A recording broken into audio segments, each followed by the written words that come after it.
Black Power, Hotep. Peace and love. How you doing, Facebook world?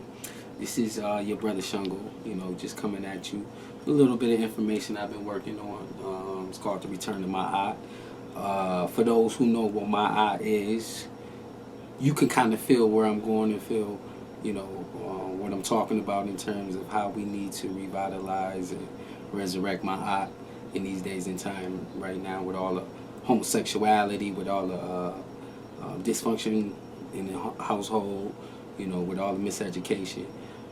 It's vital for us to, go back into this mother we call my eye and reach back and basically Sankofa for her principles and incorporate her principles into our divine essence and, teach our babies what these principles is and make sure they understand that we are to hold these principles with high regard.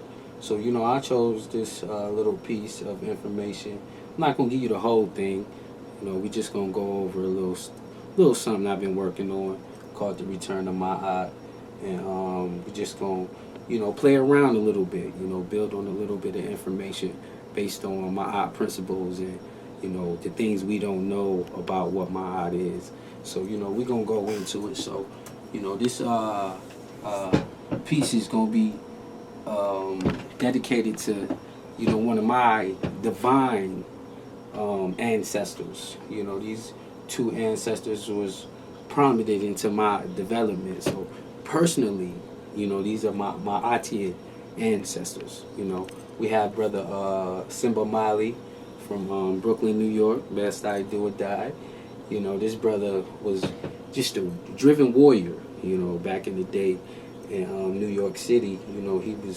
His motto was to agitate.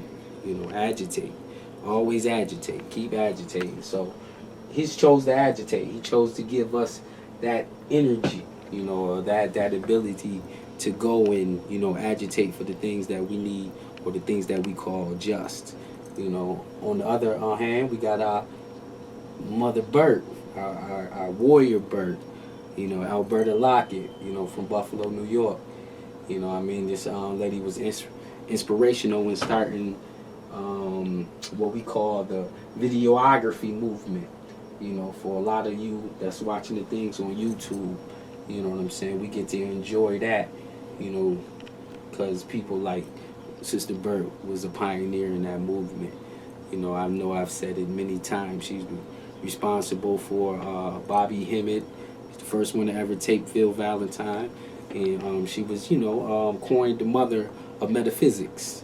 So this mother, Bert, we need to really go in and definitely hold high regards.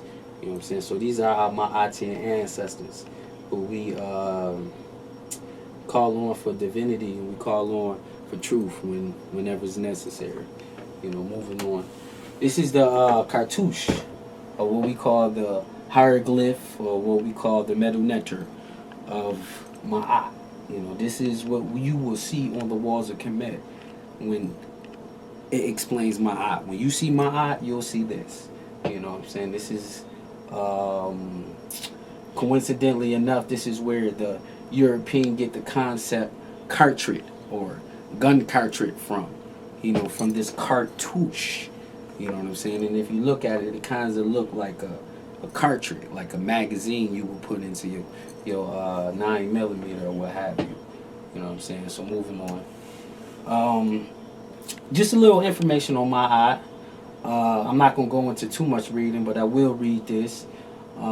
This is just basically explaining who my eye is and how my eye exists within us. So Ma'at is an ancient Kemetic deity who played a major role in the education, socialization, and governance of the people of the Nile Valley.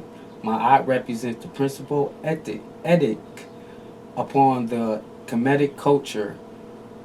On the Kemetic, with the Kemetic culture was built. Ma'at's earliest appearance in the spiritual mythology of ancient Kemet is unknown.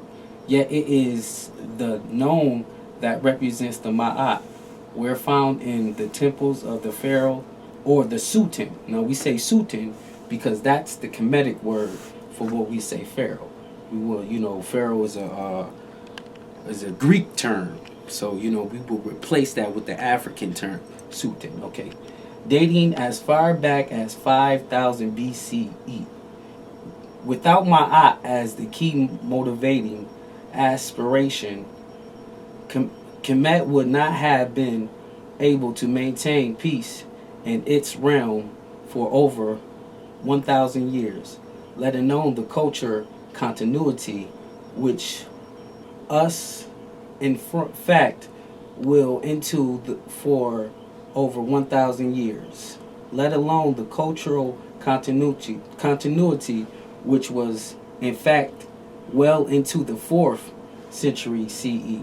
So this is basically my history or historical appearance in the earliest in the earliest form of Kemet. Of course, her date is not known. We don't know when Ma'at was existent. We just say it is what it is. You know what I'm saying? Ma'at is justice, truth, and reciprocity. So this is a natural form of governance of law. It's a natural form. So we're going to move on. This is just a rundown on the people who played a major role in Ma'at life. You got Ra, which is, the father of Ma'at.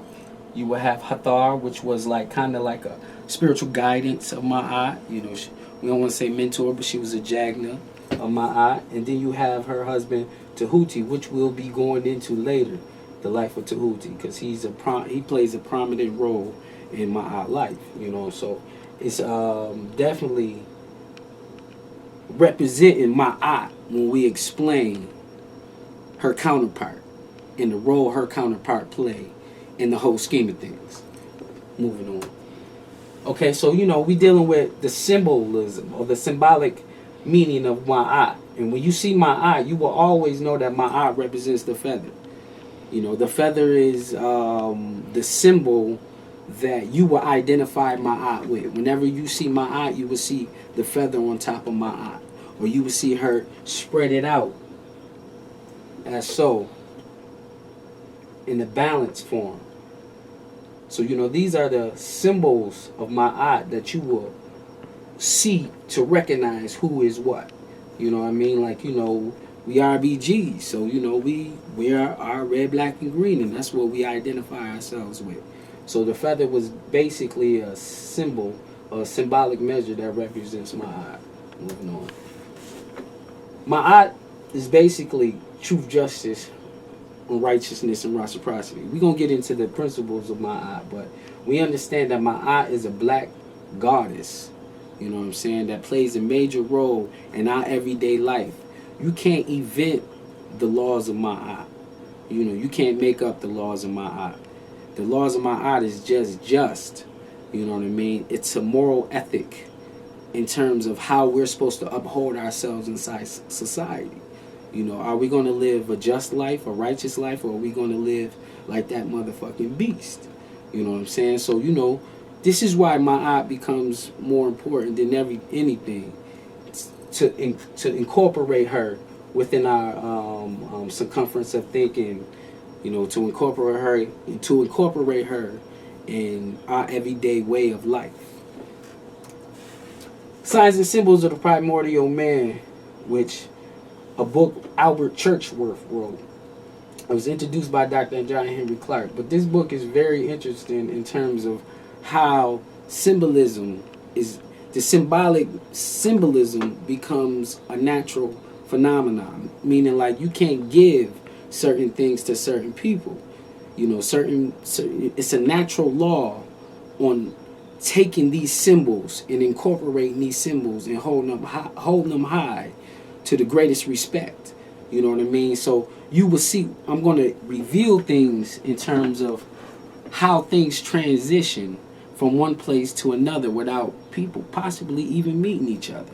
It was a natural phenomenon for us to identify things to identify certain stuff on one part of the land, and then those people on another part of the land takes on the same concept and identify it. So we're going to say, Bes, which was ancient god, or some say goddess. Nobody really knows the sexual origin of Bes, but we would say that Bes was a Kemetic god, who had a particular representation about him.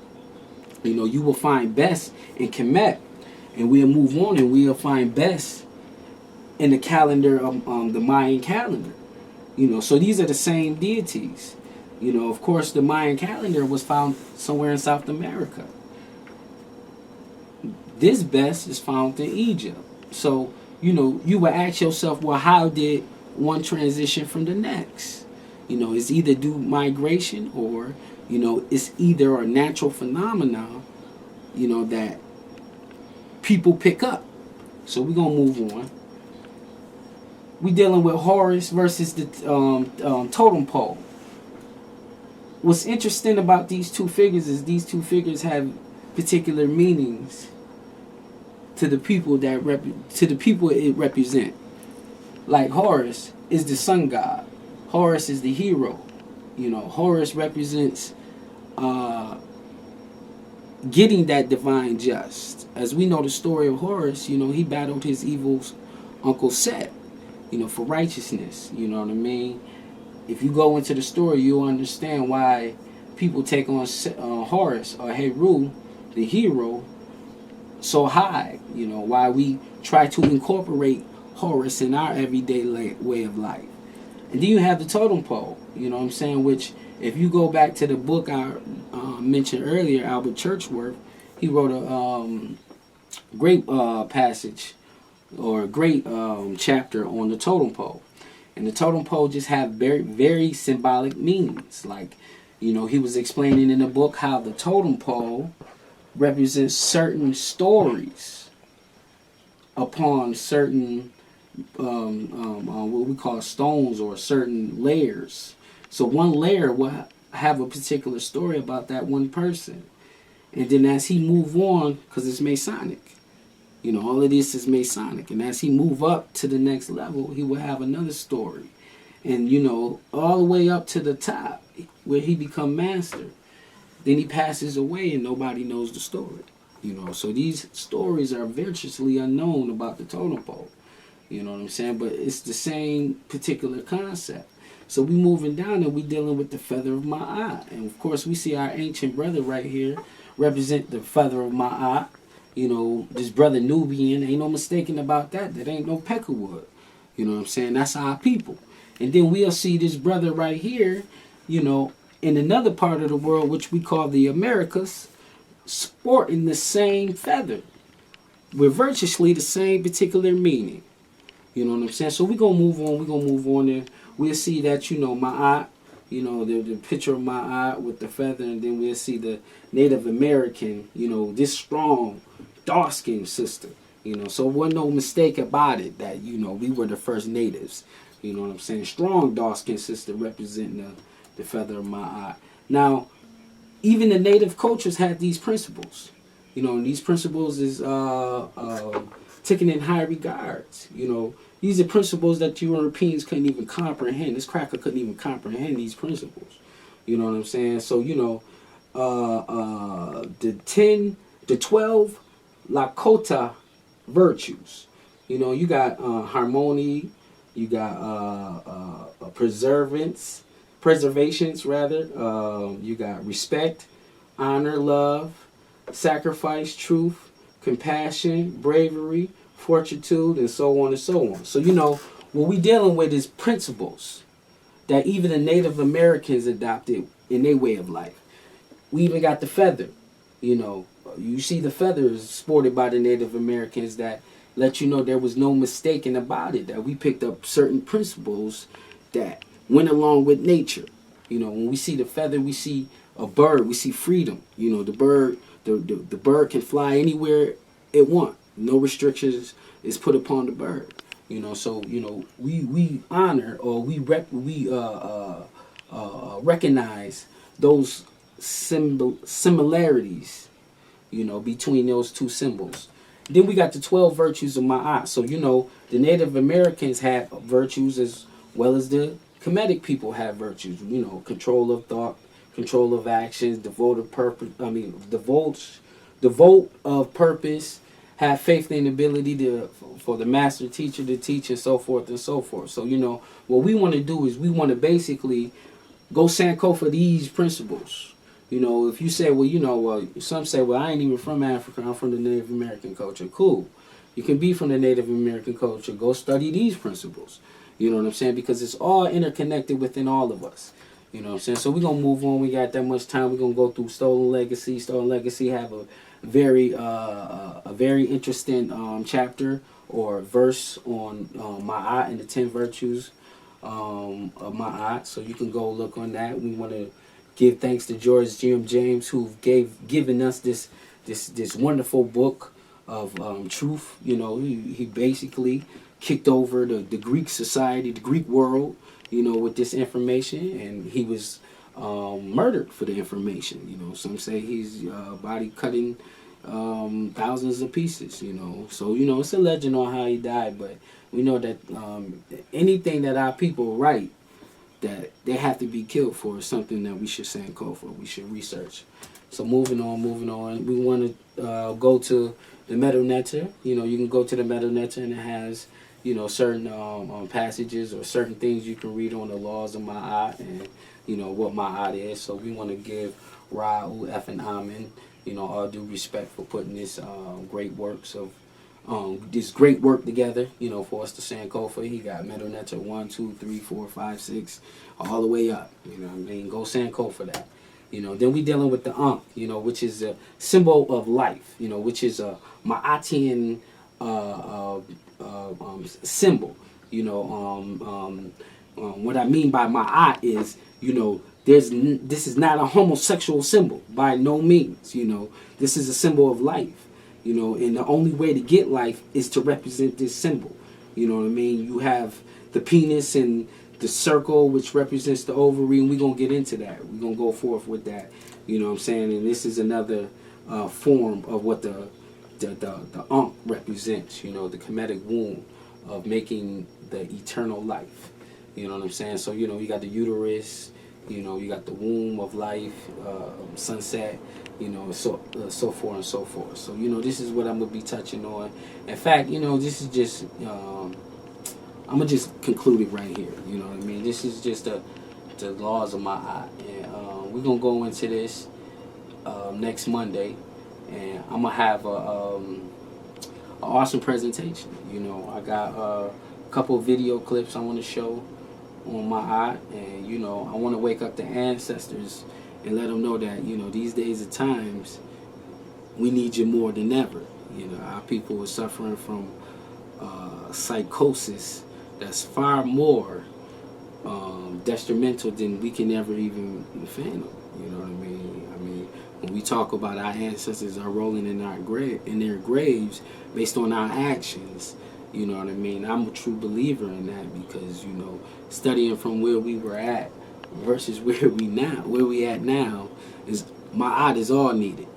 So basically I want to just, leave you with some words our brother Malcolm,